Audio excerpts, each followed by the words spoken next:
había muchos puertorriqueños, porque había mucha gente que le gustaba contar, llevar la historia de lo que había pasado.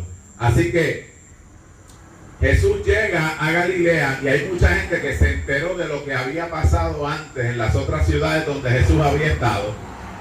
Se había activado lo que llamamos por ahí Radio Bemba y la gente había empezado a hablar de los milagros de Jesús. Aleluya. Y de las cosas que Jesús estaba haciendo.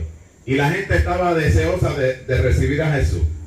Jesús venía de una experiencia gloriosa que fue la liberación del endemoniado Gadareno. Eso había ocurrido antes y entonces esa historia se había corrido entre el pueblo y la gente estaba a la expectativa de lo que Jesús podía hacer. Por eso Jairo, un líder de la sinagoga, de la iglesia de aquel tiempo, uno de los líderes de la institucionalidad, ¿verdad?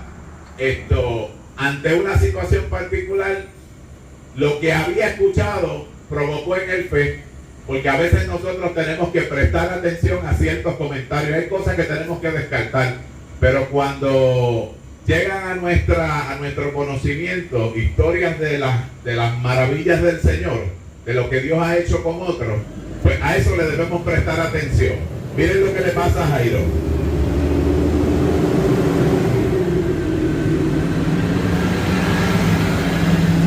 Dice el verso 41, en ese momento llegó un hombre llamado Jairo, dirigente de la sinagoga, se arrodilló a los pies de Jesús, le rogó que fuera a su casa.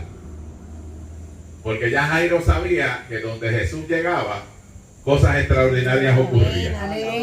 Entonces la razón de que Jairo le rogara que fuera a su casa, él lo establece el verso 42, porque su única hija, que tenía 12 años, se estaba muriendo. O sea, Jairo, que era uno de los principales de la sinagoga, o sea, de los hombres entendidos en la palabra, está ante uno de los retos tal vez más difíciles que un padre puede enfrentar, que es ver a un hijo en una condición de gravedad donde lo que se le está pronosticando es muerte.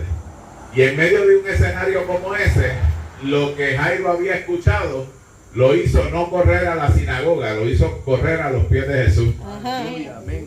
Porque en momentos dados nosotros tenemos que entender que Dios abre escenarios nuevos, que Dios crea oportunidades nuevas, que Dios está estableciendo propósitos eternos y que nosotros tenemos que mirar esas ventanas de oportunidad como ese espacio que tenemos que llegar a Él y capturar esa bendición.